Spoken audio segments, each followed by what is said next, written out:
बिस्मिल्लाहिर्रहमानिर्रहीम। अस्सलाम वालेकुम 10 क्लास। उम्मीद है सब हैरिया ऑफिस से होंगे। हमने जैसे कि पिछले लेक्चर में 3.5 एक्सरसाइज के क्वेश्चंस किए थे, ठीक है, और आज 3.2 और 3.5 एक्सरसाइज क्वेश्चन किए थे। 3.1 भी होगी हमारे पास। आज हम 3.7 एक्सरसाइज करेंगे जो कि बिल्कुल 3.2 और 3.5 से मिलती जुलती है, ठीक है। तो इसके लिए आपको को ये जॉइंट वेरिएशन ही की किस्म है, यानी मुश्तरक तग़य्युर ही की किस्म है। इसको आप लोगों ने देखना है कैसे करना है, ठीक है। तो इसके लिए आप लोगों ने सबसे पहले स्टेटमेंट देखनी है। जैसे उसने हमसे कहा है कि surface area A of the cube varies directly at the square of the length L of the edge, ठीक है। यानी इसका मतलब ये होगा कि ए जो है वो उसकी लेंथ के डायरेक्टली वेरिएशन है यहाँ, तो एस डायरेक्टली वेरिएशन है। तो देख लें यहाँ पर, ठीक है। सवाल नंबर 1 में मैंने यहाँ लिख रही है कुछ स्टेटमेंट्स है। A is equal to a varies as l square, यानी a is equal to k l square. दूसरे सवाल में उसने लिखा हुआ है कि s varies as r square, यानी s is equal to k r square आ जाएगा। तीसरे सवाल में f is varies as s है, f is equal to k s आ जाएगा। चौथे में I varies as 1 over D square, यानी आई इज इक्वल टू के ओवर डी स्क्वायर आ जाएगा, ठीक है। जी बेटा जी, मैं इसे बता रहा था कि उसने हमसे कहा है कि ये जो है एरिया जो है वो एल के लेंथ के डायरेक्ट स्क्वायर के डायरेक्टली प्रोपोर्शनल है। ए जो है उसकी लेंथ के डायरेक्टली प्रोपोर्शनल है, इसका मतलब ए वेरीज एज एल स्क्वायर। अब इसमें आगे हमें उसने ए 27 दिया, एल तो एरिया 3, तो हमें इस्तेमाल करके हम के निकालेंगे। के की मदद से फिर बाद में जब रिलेशन बन जाएगी तो ए मालूम करना जब एल दिया हुआ 4 और एल मालूम करना जब ए दिया हुआ 12। सवाल नंबर 2 में उसने हमसे कहा है surface area s of the sphere of the directly proportional to the radius r, यानी s varies as r square. अब यहाँ पर आगे हमें दिया हुआ एस 16 और आर दिया 2, दोनों को इस्तेमाल करके के निकालेंगे। फिर आर निकालना जब एस दिया हुआ 36 पाई, ठीक है। सवाल नंबर 3 में उसने कहा कि हुक्स लॉ में फोर्स एफ जो है applied to stretch a spring के varies directly at the amount of the elongation s, it means f varies as s. अब इसमें हमें एफ भी दिया हुआ है, एस भी दिया हुआ है। एफ 32 पाउंड है, एल भी स्टैंड फॉर पाउंड, ठीक है। एस हमारे पास 1.6 इंचेस है, तो हम के निकालेंगे दोनों को इस्तेमाल करके। इसके बाद पहले जुज़ में एस मालूम करना जबकि एफ 50 पाउंड है। दूसरे जुज़ में एफ मालूम करना जबकि एस 0.8 इंच है, ठीक है। सवाल नंबर 4 के अंदर intensity I of the light from a given source varies inversely at the square of the distance D of from it means I varies as 1 over D square, ठीक। अब इसके बाद उसने हमें दिया हुआ है कि इंटेंसिटी आई जो है वो 20 पाउंड है, candle power sorry, I is equal 20 candle power आ जाएगा। डिस्टेंस डी जो है हमारे पास 20 फीट होगा, तो दोनों आई और डी इस्तेमाल करके हम के निकालेंगे। Find the intensity, I find करना है हमने, जबकि हमारे पास डी जो है वो 8 फीट है। सवाल नंबर 5 में the pressure P of a body of a fluid varies directly at the depth D if the pressure, अगला इसका दूसरा आ जाएगा, तो P is equal varies the D. आगे से हमें दिया हुआ है कि जो डेप्थ है वो 5 है, 5 फुट है, जबकि हाइट प्रेशर जो है वो 2.25 पाउंड पर स्क्वायर इंच है, पाउंड पर स्क्वायर इंच है हमारे पास, ठीक है। इसके बाद के निकालेंगे दोनों को इस्तेमाल करके। आगे उसने दिया कि प्रेशर मालूम करें, डेप्थ डी मालूम करें, जबकि प्रेशर जो है वो 9 पाउंड पर स्क्वायर इंच है। इसके बाद सवाल नंबर 6 में हम उसने कहा है labour cost C of the joint labour cost varies jointly as the number of workers N and average number of day the D. मतलब जो सी है वो एन और डी के डायरेक्टली वेरिएशन में है, जॉइंटली वेरिएशन को डायरेक्टली भी कहते हैं, तो N is equal N varies as N D. अब यहाँ पर आगे हमारे पास है वर्कर कितने, एन कितना है 8, number of days in D कितने हैं 13, तो सी यानी कॉस्ट कितनी है 2,86,000। देन ये के इस्तेमाल करेंगे तीनों को इस्तेमाल करके। आगे में उसने कहा है कि लेबर कॉस्ट मालूम करनी है, सी मालूम करना है, जबकि वर्कर एन कितने हैं 600 वर्कर्स और डेज कितने हैं 18। सवाल नंबर 7 में उसने कहा है कि c varies as d fourth power of D4 और एल स्क्वायर, क्योंकि supporting power load c of the pillar varies at the length power of its diameter, fourth power of its diameter d, यानी d की 4 power के, and inversely at the square of the length l, l के square के inversely variation में आता है, तो वही क्या बन गया c varies as D4 over L square. अब यहाँ पर हमारे पास डायमीटर डी जो है वो 6 सेंटीमीटर है, D6 आ गया, एल हाइट 30 फीट आ गई है, सपोर्टिंग लोड ऑफ सी जो आएगा 63 टन्स आ गया। यानी तीनों को इस्तेमाल करके आप के निकालेंगे, ठीक। के बाद क्या आ जाएगा, हाउ लेंथ, मतलब उसने पूछा कि हाउ हाई, मतलब एल मालूम करना है। डी कितने हैं, 4 इंच, और सपोर्टिंग लोड सी कितना है, 28 टन्स। अंडरस्टैंड।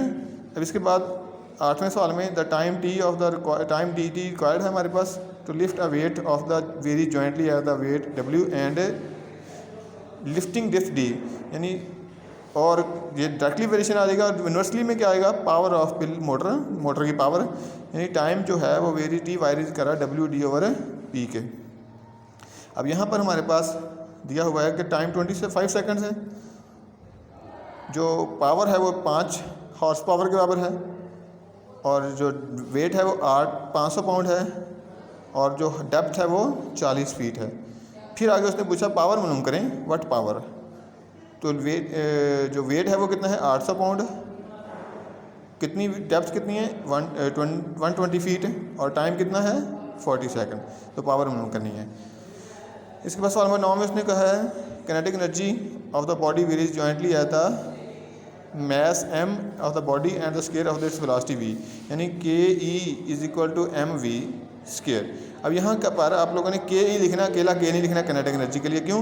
क्योंकि के कांस्टेंट के लिए भी इस्तेमाल होना, तो के is equal to K M V square होगा, इसलिए के एक कला लिखना, के ई लिखना किनेटिक एनर्जी, ठीक है। आगे यहाँ पर आगे हमारे पास आगे हमें इसने दिया हुआ है कि किनेटिक एनर्जी कितनी है, 4320 फीट पर पाउंड, और मैस कितना उसका 40 एम, मैंने लिखा हुआ एम 45 पाउंड्स, वेलोसिटी 24 फीट पर सेकंड। तो आपने इसकी किनेटिक एनर्जी मालूम करनी है, डिटरमाइन किनेटिक एनर्जी, के ई मालूम करना है, जबकि मैस कितना है इसका 3000 पाउंड, और उसका वेलोसिटी कितनी है 44 फीट पर सेकंड, ठीक है। अब मैंने कुछ रिलेशन जो के की शक्ल में लिखे हुए हैं वो भी बनाए हुए हैं, मैं आपको वो समझा देता हूँ, वो भी देख लीजिएगा एक बार, ठीक है। बोर्ड पे लिखे हुए हैं सारे, ये देख लें। पहले सवाल के लिए a varies as l square, a is equal to k l square आ गया। दूसरे सवाल के लिए s varies as r square, s is equal to k r square आ गया। तीसरे सवाल के लिए f varies as s, f is equal to k s आ गया। चौथे सवाल के लिए I varies as 1 over D square, I is equal to के डी स्क्वायर आ गया। पाँचवें सवाल के लिए P varies as D, P is equal to के डी आ गया। छठे सवाल के लिए C varies as N D, C is equal to K N D आ गया, ठीक। सातवें सवाल के लिए C varies as D 4 over L square, C is equal to के डी 4 ओवर एल स्क्वायर आ गया। आठवें सवाल के लिए T varies as W D over P, तो K T is equal to K W D over P आ गया। 9वें सवाल के लिए K E is varies as M V square, K E is equal to K M V square आ गया हमारे पास, ठीक है। इसके बाद हम कुछ थ्योरम्स हैं बेटा, थ्योरम ऑफ प्रोपोर्शंस, इनका इस्तेमाल करना आप लोगों ने याद करनी है, जिसको थ्योरम ऑफ मसला अक्स निस्बत कहते हैं। कि अगर हमारे पास A ratio B is equal to C ratio D हो, तो क्या होगा कि B ratio A is equal to D ratio C होगा। मतलब कि पहली रेशो को दूसरी के साथ इंटरचेंज कर दिया, तीसरी को चौथी के साथ इंटर कर दिया, तो बी ए आपस में इंटरचेंज हो गया, डी और सी आपस में चेंज हो गया। इसको हम अक्स निस्बत कहते हैं, मसला अक्स निस्बत कहते हैं। दूसरा थ्योरम है थ्योरम ऑफ अल्टरनेटिव, जिसको मसला अब्दाल निस्बत भी कहते हैं, ठीक है। A ratio B is equal to C ratio D. अब इसमें दूसरी बी है, तीसरी मकदार सी है, दूसरी और तीसरी आपस में इंटरचेंज हो जाएगी, चौथी और पहली दोनों वैसी की वैसी ही हैं। तो A ratio C is equal to B ratio D interchange होगी, इसका मतलब ये मसला अब्दाल निस्बत यानी अल्टरनेटो थ्योरम हो गया। तीसरा मसला है हमारे पास कंपोनेंटो। कंपोनेंटो का मतलब जमा के लिए इस्तेमाल होता है, तरकीब कहते हैं इसको, तरकीब निस्बत। अगर A ratio B is equal to C ratio D हो, तो A plus B ratio B, यानी पहले वाली में हमने दूसरी जमा कर दी, दोनों में हर पहली रेशो में दूसरी वाली की मकदार को जमा कर दिया, यानी एंटीस्टैंड में कॉन्सिक्वेंट को जमा कर दिया, पहले रेशो में भी दूसरे में भी।